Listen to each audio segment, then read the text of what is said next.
আসসালামু আলাইকুম। বাংলাদেশ আওয়ামী লীগ পতনের পর থেকে কিন্তু যেমন বাংলাদেশের মাঠ রাজনীতিতে ঘুরে দাঁড়াতে পারছে না বা ঘুরে দাঁড়ানোর চেষ্টা করেও সফল হচ্ছে না। ঠিক একইভাবে আন্তর্জাতিক যে সকল পরিমণ্ডল রয়েছে, সেই সকল আন্তর্জাতিক পরিমণ্ডলেও যে সমস্ত মামলা মোকদ্দমা বা কর্মকাণ্ড পরিচালনা করছে, সেই সকল কর্মকাণ্ড থেকেও যে খুব একটা সুবিধা করতে পারছে, তাও কিন্তু আমরা দেখতে পাচ্ছি না। তবে বিভিন্ন জায়গায় বিভিন্ন ধরনের আর্জি পেশ করেছে, বিভিন্ন ধরনের আবেদনও কিন্তু দিয়েছে। তবে ইতিমধ্যে আমরা দেখেছি যে অন্তর্বর্তীকালীন সরকার তাদের হাতে যে ক্ষমতা রয়েছে, সেই ক্ষমতার বলে কিন্তু বাংলাদেশ আওয়ামী লীগের যে রাজনৈতিক কর্মকাণ্ড রয়েছে, সেই রাজনৈতিক কর্মকাণ্ড কিন্তু ইতিমধ্যে নিষিদ্ধ করে দিয়েছে। এর পাশাপাশি বাংলাদেশ আওয়ামী লীগের যে নিবন্ধন রয়েছে, সেই নিবন্ধনও কিন্তু স্থগিত করে দিয়েছে। অর্থাৎ বাংলাদেশ আওয়ামী লীগ না পারবে তাদের রাজনৈতিক কর্মকাণ্ড বাংলাদেশে পরিচালনা করতে। একইভাবে তারা নির্বাচনে যাওয়ার যে একটি বিষয় নিয়ে দীর্ঘদিন ধরে কথাবার্তা বলছিল, সেই নির্বাচনে যাওয়ার বিষয়টি কিন্তু এখানে নিবন্ধন বাতিল হওয়ার মাধ্যমে অনেকটাই থমকে গেছে। তাহলে এখন বাংলাদেশ আওয়ামী লীগ প্রকৃতপক্ষে কি করবে বা বাংলাদেশ আওয়ামী লীগ কি করছে?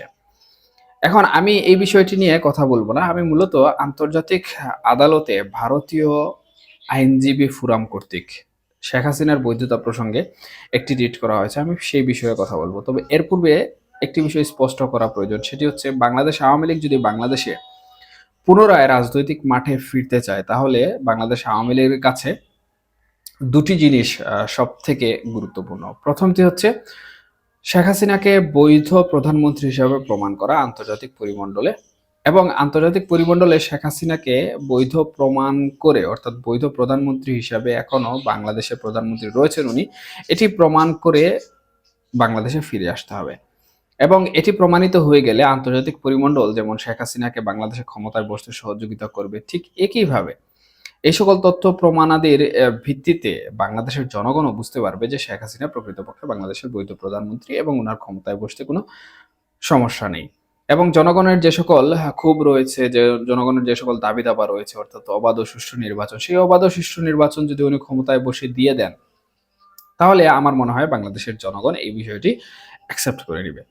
আর দ্বিতীয় যে বিষয়টি হচ্ছে, অর্থাৎ আন্তর্জাতিক যে পরিমণ্ডল রয়েছে, সেই পরিমণ্ডলে যদি শেখ হাসিনা নিজেকে বৈধ প্রধানমন্ত্রী হিসেবে প্রমাণ করতে না পারেন, তাহলে বাংলাদেশ আওয়ামী লীগকে অপেক্ষা করতে হবে দীর্ঘ সময় এবং রাজনীতিতে ফেরার জন্য, অথবা তীব্র আন্দোলন গড়ে তুলতে হবে, গণজাগরণ সৃষ্টি করতে হবে, গণজোয়ারের সৃষ্টি করতে হবে, যে গণজোয়ারের মাধ্যমে বাংলাদেশ আওয়ামী লীগ অন্তর্বর্তীকালীন সরকারকে সরিয়ে হয়তোবা একটি তত্ত্বাবধায়ক সরকার গঠন করাতে বাধ্য হবে, অথবা নির্বাচনে তাদের যে অংশগ্রহণ, সেই অংশগ্রহণ এবং তাদের যে নিষিদ্ধাদেশ রয়েছে সেটি উঠিয়ে নিতে বাধ্য করবে এবং নির্বাচনে অংশগ্রহণ করবে। তখন জনগণ সিদ্ধান্ত নিবে প্রকৃতপক্ষে আসলে তারা কাদেরকে ক্ষমতায় আনবে।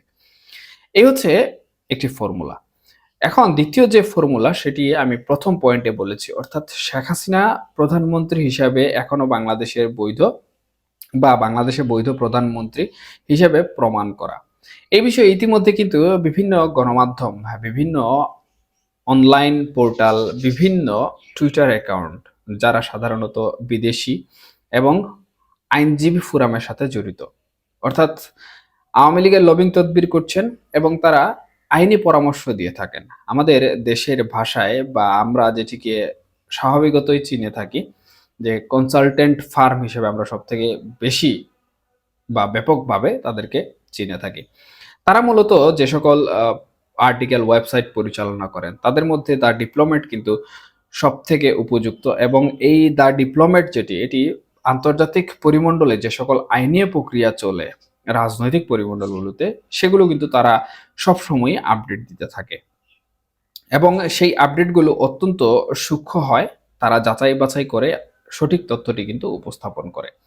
এখন বাংলাদেশ আওয়ামী লীগ প্রকৃতপক্ষে যে বিষয়টি আসলে এখন প্রমাণ করতে চাচ্ছে, সেটি হচ্ছে শেখ হাসিনার বৈধতা।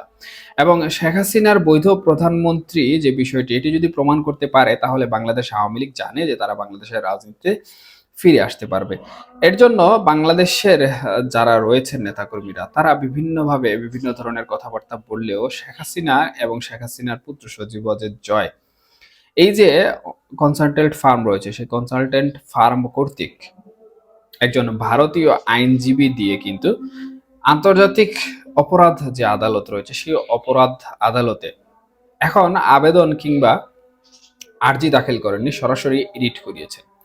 অর্থাৎ রিটের মানেই কিন্তু সরাসরি শুনানি হওয়া। এখন এই যে বিষয়টি, এই বিষয়টি আন্তর্জাতিক আদালত গ্রহণ করেছে এবং উনার যে টুইটার অ্যাকাউন্ট, অর্থাৎ ভারতীয় যে আইনজীবী রয়েছেন আন্তর্জাতিক আদালতের, সেই আন্তর্জাতিক আদালতের আইনজীবী উনার যে টুইটার অ্যাকাউন্ট, সেই টুইটার অ্যাকাউন্টে কিন্তু ইতিমধ্যে বলেছেন যে সেই রিটের যে একটি শুনানি, সেই শুনানির দিনও কিন্তু আন্তর্জাতিক যে ক্রিমিনাল আদালত, সেই ক্রিমিনাল আদালত ওনাকে ধার্য করে দিয়েছে। এবং তারা বলেছে যে আপনার যে রিট, সেই রিটটি অত্যন্ত যৌক্তিক এবং আন্তর্জাতিক পরিমণ্ডলে এই বিষয়টি বর্তমানে সবথেকে গুরুত্বপূর্ণ একটি বিষয়। ইতিমধ্যে আমরা অবগত হয়েছি যে বাংলাদেশ আওয়ামী লীগ ব্যান্ড হয়েছে বা বাংলাদেশ আওয়ামী লীগের উপর নিষেধাজ্ঞা দেওয়া হয়েছে। সুতরাং এই যে বাংলাদেশের যে একটি বিষয়, এই বিষয়টিতে শেখ হাসিনার বৈধতা অবৈধতা অনেক গুরুত্বপূর্ণ একটি বিষয়। সুতরাং আমরা এই বিষয়টি নিয়ে শুনানি করব এবং এর পাশাপাশি আন্তর্জাতিক অপরাধ আদালতের যারা বর্তমানে দায়িত্বরত রয়েছেন, যে ৬ জন জাজ, তাদের মধ্যে থেকে একজন ওনার টুইটার অ্যাকাউন্টে, মেহকুলাম ওনার টুইটার অ্যাকাউন্টে বলেছেন যে বাংলাদেশ আওয়ামী লীগের উপর যে নিষেধাজ্ঞা রয়েছে, সেই নিষেধাজ্ঞা আসলে গণতন্ত্রের জন্য অনেকটাই হুমকি স্বরূপ এবং ইতিমধ্যে আমরা শেখ হাসিনার বৈধতা অবৈধতা প্রসঙ্গে একটি রিট পেয়েছি এবং আমরা খুব দ্রুত এই বিষয়ে শুনানি করব।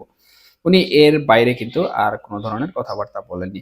এখন ভারতীয় যে আইনজীবী, সেই আইনজীবী রণদীপ সিনহা, উনার টুইটার অ্যাকাউন্টে উনি আরো বেশ কিছু বিষয় উল্লেখ করেছেন। সেখানে উনি বলেছেন যে আমি রিটের মধ্যে উল্লেখ করেছি যে বাংলাদেশে বর্তমানে আওয়ামী লীগ নিষিদ্ধ করা হয়েছে এবং শেখ হাসিনার উপর সবথেকে বড় যে অভিযোগ, সেটি হচ্ছে গণহত্যার অভিযোগ। কিন্তু বাংলাদেশের চিফ প্রসিকিউটর যিনি রয়েছেন, উনি ইতিমধ্যে এটি বলে দিয়েছেন গণমাধ্যমে যে এটি আসলে কোনো গণহত্যা হয়নি, বরং এটি হত্যাযোগ্য হয়েছে।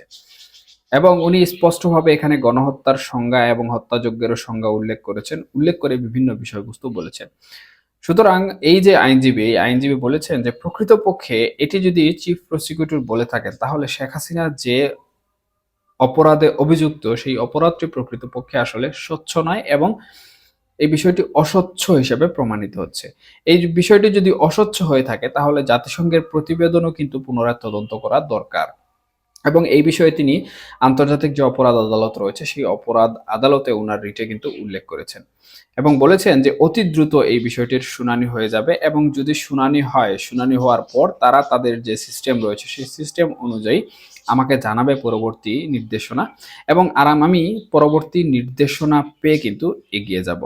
এখন এমনও হতে পারে যে আন্তর্জাতিক অপরাধ আদালত এই জাতিসংঘের প্রতিবেদনের পুনরায় তদন্ত দাবি বা পুনরায় তদন্তের যে বিষয়টি, সেটি হয়তো বা জাতিসংঘের কাছে চিঠি প্রেরণের মাধ্যমে জানাতে পারে এবং এই বিষয়গুলো যদি পরিপূর্ণ হয়ে যায় এবং শেখ হাসিনা যদি বাংলাদেশে বৈধ প্রধানমন্ত্রী হিসেবে প্রমাণিত হতে পারেন বা আন্তর্জাতিক অপরাধ আদালত যদি এই বিষয়টি শুনানির মাধ্যমে সম্পূর্ণরূপে কর্মকাণ্ড করা শুরু করে এবং তথ্য প্রমাণ সংগ্রহ করা শুরু করে বা এর পিছনে কাজ করতে শুরু করে, তাহলে মনে হয় যে বাংলাদেশ আওয়ামী লীগ তাদের যে লবিং তদবির রয়েছে, সেই লবিং তদবিরের মাধ্যমে কিন্তু অনেক দূর এগিয়ে যেতে পারবে।